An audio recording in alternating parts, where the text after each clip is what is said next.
இந்த கூட்டத்திற்கு வருகை தந்து தலைமையேற்று நடத்தி கொண்டிருக்கும் தமிழகத்தின் விடிவெள்ளி மாணவர்களின் எழுச்சி நாயகன் எங்கள் அன்புமணி அண்ணன் அவர்களுக்கும், மாநில பொதுச் செயலாளர் வடிவேல் ராவணன் அண்ணன் அவர்களுக்கும், மற்றும் மாணவ சங்க மாவட்ட நிர்வாகிகள் அனைவருக்கும், அனைத்து நில நிர்வாகிகள் அனைவருக்கும் என் முதற்கண் வணக்கம். முதலாவதாக, ஒரு சமூகத்துக்கு ஒரு சிறந்த தலைவன் தேவை. A society always needs a good leader. இன்னைக்கு இருக்கிற ஆட்சியாளர்கள், சமூகத்தை வழி நடத்துகிற ஆட்சியாளர்கள் நல்ல ஆட்சியாளர்களா? இல்லவே இல்லை. ஏன்னா இன்னைக்கு இருக்கிற சூழல் எப்படி இருக்கு? ஊழல் பெருக்கெடுத்து ஓடுது, பெண்களுக்கு பாதுகாப்பு இல்லை, போதைப் பொருள், கஞ்சா, மது, கஞ்சாலாம் ஸ்கூல் வாசல்லே விற்கிறாங்க. இந்த மாதிரி ஒரு அவல நிலை இருக்குது. ஸோ அதனால் சமூகத்தை வழி நடத்த ஒரு சிறந்த தலைவன் தேவை. இதை ஏன் மாணவர்களாகிய உங்கள் முன்னாடி நான் ஏன் சொல்கிறேன்னா, ஒரு தலைவனை அடையாளப்படுத்துறதும் அங்கீகரிக்கிறதும் முதல்ல மாணவர்களும் இளைஞர்கள் மட்டும்தான். ஒரு சமுதாயத்துக்கு ஒரு நல்ல வழிகாட்டியை அடையாளப்படுத்துகிற முதல் சமுதாயம் மாணவர்களும் இளைஞர்கள் மட்டும்தான். உங்களை பார்த்து தான் பின்னால் இருக்கிற ரெஸ்ட் ஆஃப் த சொசைட்டி, மீதமுள்ள சமுதாயம் பின்தொடரும். ஸோ ஆக உங்ககிட்ட அந்த ஒரு அரிய ஒரு பொறுப்பு இருக்குது. இந்த பொறுப்பை நீங்கள் சரியாக பயன்படுத்தணும். சுருக்கமாக சொல்லணும்னா, ஒரு சமூகத்துக்கு இன்ஃப்ளூயன்சர்ஸ்னு யாருன்னு பார்த்தீங்கன்னா மாணவர்களும் இளைஞர்களும் தான்.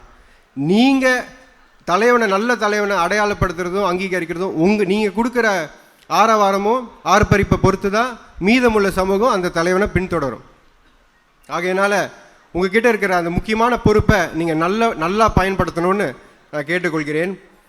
அடுத்ததாக, ஒரு தலைவன்னா எப்படி இருக்கணும்? ஒரு தலைவனுக்கு சாராம்சங்கள், அதாவது ஒரு தலைவனுக்கு உரிய முக்கியமான பண்புகள் என்னென்ன அப்படின்னு பார்த்தீங்கன்னா, first, a leader should be a visionary.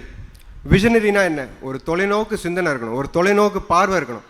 அதாவது ஒரு சமுதாயம் எதிர்காலத்தில் எதிர்கொள்ள இருக்கிற சிக்கல்களையும் பிரச்சனைகளையும் உணர்ந்து அந்த சமுதாயத்தை தயார்படுத்துகிறவன் தான் ஒரு சிறந்த தலைவன். அப்படிப்பட்ட தலைவர்கள் தான் இன்னைக்கு அரச ஆட்சியாளர்களாக இருக்காங்களா? இன்றைக்கி நம்ம சமூகத்தை வழி நடத்துகிற முக்கியமான பொறுப்பில் இருக்க ஆட்சியாளர்கள்லாம் அந்த விஷனரியோடு இருக்காங்களா? Do they have a vision? No, never.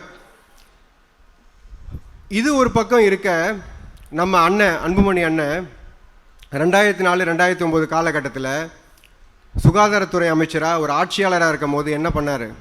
என்ன vision? What vision did you have? கோட்பான ஒரு சட்டத்தை கொண்டாந்தார். உங்கள் எல்லாருக்குமே தெரியும், டொபாக்கோ, புகையிலை தடை செய்கிற சட்டம், cigarette and tobacco products act.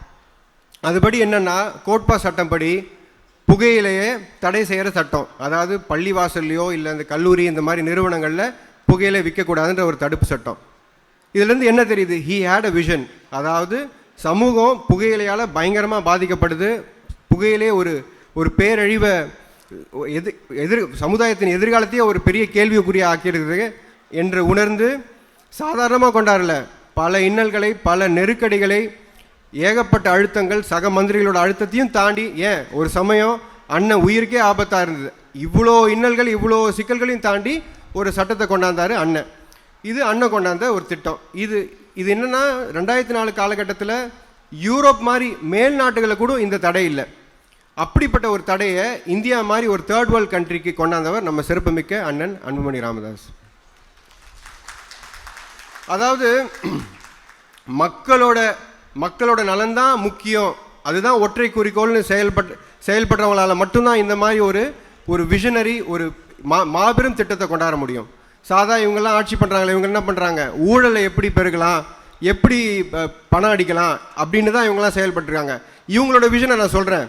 அதாவது டிரான்ஸ்போர்ட் டிபார்ட்மெண்ட்டில் ஒரு மொபைல் அப்ளிகேஷன் போட்டு ஊழல் பண்ணுறாங்களாம். அதாவது மொபைல் அப்ளிகேஷனில் என்னென்ன டேட்டா வரும்னா, எத்தனை வண்டி இந்த ஆர்டிஓ ஆஃபீஸில் ரெஜிஸ்டர் ஆகுதுன்ற மாதிரி இவங்களோட விஷனை, இவங்களோட தொலைநோக்கு பார்வை எதில் இருக்குது?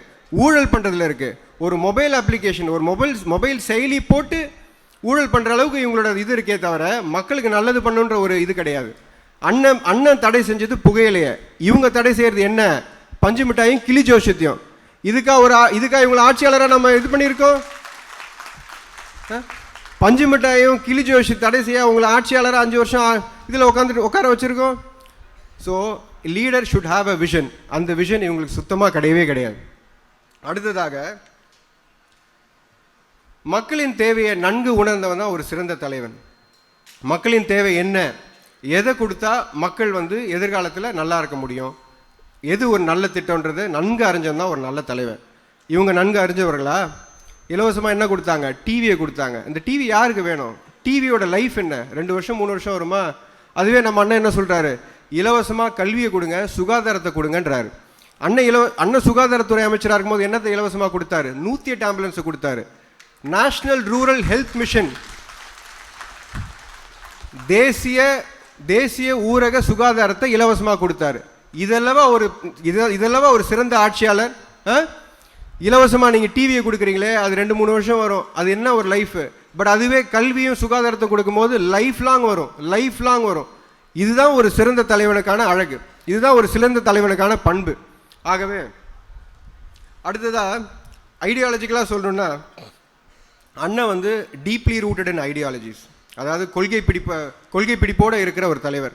இவங்களுக்கெல்லாம் கொள்கை கிடையாது. இவங்களுக்கு என்ன கொள்கை? மக்களை சுரண்டுறது தான் இவங்களோட கொள்கை. எதை இலவசமாக கொடுத்து, எதை ஆசை வார்த்தை காமிச்சு மோசம் பண்ணுறது தான் இவங்களோட கொள்கை. நீட் தேர்வு ரத்து பண்ணுறேன்னு சொன்னாங்களே, ரத்து பண்ணாங்களா? ரத்து பண்ணவே இல்லை, பண்ண முடியாது. ஆனால் நீட் தேர்வு ரத்து பண்ணுன்னு சொல்லி ஆட்சிக்கு வந்துட்டு இன்றைக்கி கேட்டால் அது மத்திய அரசோட கொள்கை, அதில் நாங்கள் தலையிட முடியாதுன்னு நம்மகிட்ட ஒரு பொய் சொல்கிறாங்க. இதுவாக ஒரு ஆட்சியாளருக்கு அழகு? அண்ணன் என்ன பண்ணார்? அண்ணன் பதவி ஏற்கும் போது 2004 பதவி ஏற்கும் போது என்ன சொன்னார்? ஒரு ஜனாதிபதிக்கு கிடைக்கக்கூடிய ஒரு சுகாதாரம் கடைக்கோடி பிரஜைக்கும் கிடைக்கணுன்றது தான் அண்ணனோட கோட்பாடு. அந்த கோட்பாடை ஏற்று அண்ணன் கொண்டாந்த திட்டம் தான் NRHM, national rural health mission.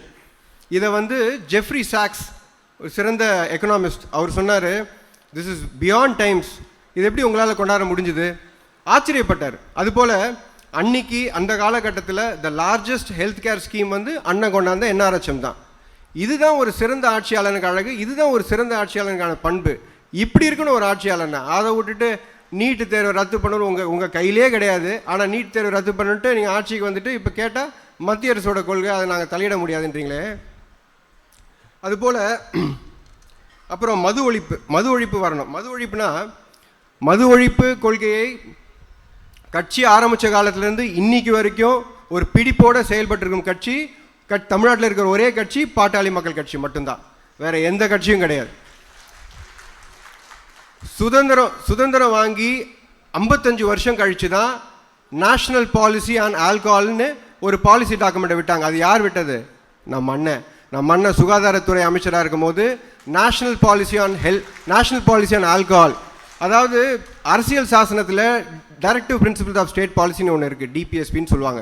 அதில் ஆர்டிகல் 45ல் ஆல்கஹாலை ப்ரொஹிபிட் பண்ணணும், ஆல்கஹாலை தடை செய்யணும், அதுக்கான திட்டங்களை நீங்கள் மாநில அரசோ மத்திய அரசோ கடைபிடிக்கணும்னு சொல்லி 1950 வெளிவந்த அரசியல் சாசனத்தை 55 வருஷம் ஆச்சு ஒரு பாலிசியை ஃப்ரேம் பண்ணேன். அந்த பாலிசியை ஃப்ரேம் பண்ணது யார்? நம்ம அண்ணன் அன்புமணி அண்ணன். அந்த பெருமை நம்ம அண்ணனுக்கு மட்டும்தான் உரியது. சரியா? இத்தனை வருஷமாக 55 வருஷமாக ஆண்ட எந்த சுகாதாரத்துறை அமைச்சருக்கும் தோணாத விஷயம் நம்ம அண்ணனுக்கு தோணுச்சு. ஸோ ஆக மது ஒழிப்புன்ற கொள்கையை பிடிப்போட இன்னி வரைக்கும் உயிர் மூச்சா சுவாசிக்கிற ஒரே கட்சி பாட்டாளி மக்கள் கட்சி. இவங்க என்ன பண்ணுறாங்க? மதுவை வச்சு அரசு நடத்துகிறாங்க. நம்ம எல்லாரையும் குடிகாரலாக்கி அதை ஒரு வாடிக்கையாளராக்கி அரசை நடத்துகிறாங்க. இதுவாக ஒரு ஆட்சியாளர்? இப்படியா இருக்குன்னு ஒரு ஆட்சியாளர்? ஆகவே ஒரு சிறந்த ஆட்சியாளர், இந்த கம்பேரிசன், இந்த ஒப்பீடு மூலமாக உங்களுக்கு சிறந்த ஆட்சியாளர் யாருன்னு புரிஞ்சிருக்கோம். உங்கள் எல்லாருக்கும் புரிஞ்சிருக்கோம்ல ஒரு ஆட்சியாளர்னா எப்படி இருக்கணும்னு. ஆக இந்த திமுக அரசை, ஊழல் மிகுந்த இந்த திமுக அரசை அகற்ற அன்புமணி அண்ணன் இடம்பெற்றுள்ள அதிமுக கூட்டணியை வெற்றி பெற வைக்க மாணவர்களாகிய நீங்கள் ஓயாமல் உழைக்க வேண்டும் என கேட்டுக்கொண்டு விடைபெறுகிறேன். நன்றி, வணக்கம். இறுதியாக அண்ணன் தொகுதி பட்டியல் வெளியிடுறதுக்கு தானே வெயிட் பண்ணிகிட்டு இருக்கோம், காத்துக்கிட்டு இருக்கோம். நீங்கள் தொகுதி எந்தெந்த தொகுதின்னு சொன்னீங்கன்னா களத்தில் முதல்ல நிற்கிறது நாங்கள் தானே, மாணவர் சங்கம் தானே சொல்லி விடைபெறுகிறேன். நன்றி, வணக்கம்.